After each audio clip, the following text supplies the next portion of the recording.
Kenyan Medical Association has confirmed that more people are still being treated with serious gunshot injuries, with 13 of them already pronounced dead. Simon Kigondu, president of the Kenyan Medical Association, said that the figure of 13 deaths was not the final number. Recent video on Wednesday showed moments some of the protesters were being helped and some still running with one of their hands on their buttocks, seemingly trying to ease themselves of the pains of the bullets. The video also showed that some of the protesters were shot on their buttocks with sounds of gunfire heard repeatedly in quick succession in a war-like situation.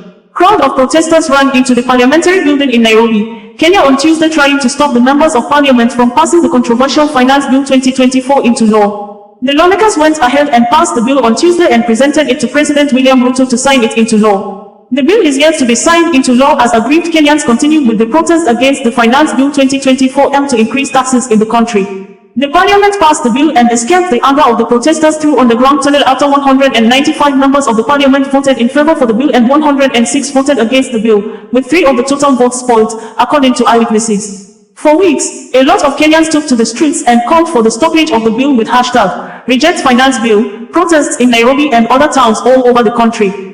A section of the parliament building was also set ablaze on Tuesday by the protesters, who appeared to be mostly young people in their youthful age, according to videos posted online by eyewitnesses. Kenyan activist Omar Obama, the half-sister of former US President Barack Obama, was among those tear-gassed during the protests outside the parliament building in Nairobi. Police opened fire on demonstrators trying to storm the legislature, resulting in at least 13 deaths, dozens of injuries, and sections of the parliament building being set ablaze as lawmakers passed a tax-raising bill. Omar Obama, interviewed by CNN, expressed her support for the young Kenyans demonstrating for their rights amidst the chaos. Angry crowd broke through police lines to storm parliament in the capital Nairobi before setting parts of it ablaze, according to Reuters International News Agency. In an address on Tuesday evening, President William Ruto said all means will be deployed to thwart any attempts by dangerous criminals to undermine the security and stability of our country, after he had deployed the military to quell the protests. There have also been unverified social media reports of dozens of people being shot dead by security officers overnight, as well as reports of deaths in other areas around the country where there were protests, according to local reports from Nairobi. Unconfirmed reports indicated that the ceremonial mess, symbolizing the authority of the legislature, was stolen after the protesters broke into the parliament building, setting parts of it ablaze before firefighters arrived and de-escalated the inferno. Former President Uhuru Kenyatta urged dialogue, saying Kenya's leaders should know that power and authority is donated to them by the people. Parts of Reuters report raids in cold doors. Police opened fire on demonstrators trying to storm Kenya's legislature on Tuesday, with protesters killed, dozens wounded, and sections of the parliament building set ablaze as lawmakers inside passed legislation to raise taxes. In chaotic scenes, protesters overwhelmed police and chased them away in an attempt to storm the parliament compound, with Citizen TV reporting protesters had managed to enter the Senate chamber earlier in the day. Police opened fire after tear gas and water cannon fell to disperse the crowds. A Reuters journalist counted the bodies of at least 5 protesters outside parliament. A paramedic, Vivian Achista, said at least 10 had been shot dead. Another paramedic, Richard Angumo, said more than 50 people had been wounded by gunfire. He was lifting 2 injured protesters into an ambulance outside parliament. Police eventually managed to drive the protesters from the building amid clouds of tear gas and the sound of gunfire. The lawmakers were evacuated through underground tunnels, local media reported.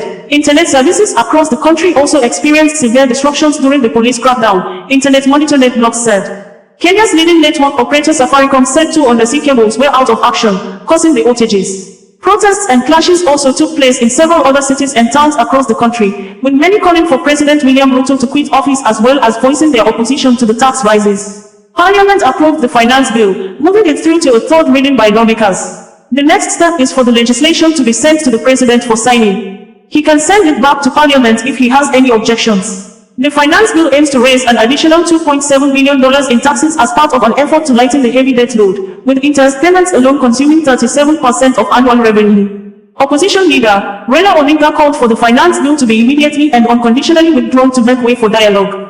I am disturbed at the murders, arrests, detentions and surveillance being perpetrated by police on boys and girls who are only seeking to be held over taxation policies that are stealing both their present and future, he said in a statement.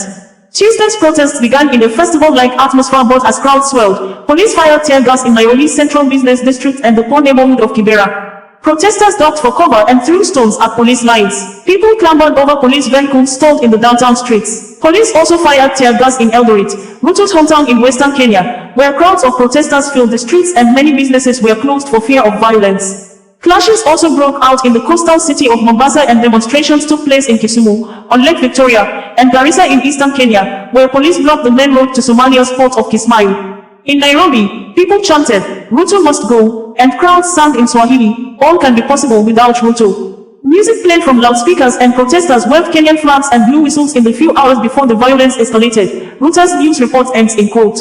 Meanwhile, the United Nations Secretary-General, Antonio Guterres, has urged the Kenyan authorities to exercise restraint while dealing with citizens protesting over the finance bill. He also called on Kenyans to demonstrate peacefully to avoid confrontations with police officers. "I am deeply saddened by the reports of deaths and injuries, including of journalists and medical personnel, connected to protests and street demonstrations in Kenya. I urge the Kenyan authorities to exercise restraint and call for all demonstrations to take place peacefully," stated Guterres. His statement emerged after several people were killed when protesters stormed parliament buildings on Tuesday. Foreign Ministry of Uganda government issued a statement from Kampala in Uganda on the 26th of June 2024, stating that the newly renovated Uganda House was among the properties destroyed by the angry protesters on Tuesday.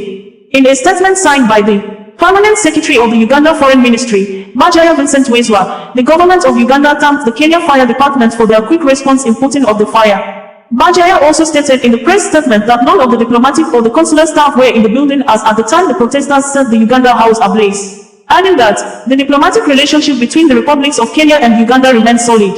In the wake of protests in Kenya, on June 25, 2024, the protesters abandoned the principle of peaceful demonstrations and took the path of destruction of properties wherein the newly refurbished Uganda House, a commercial building located on Kenyatta Avenue in the Nairobi Central Business District, was vandalized and set ablaze, the Uganda Foreign Ministry said. Bringing you the news in a more digital way.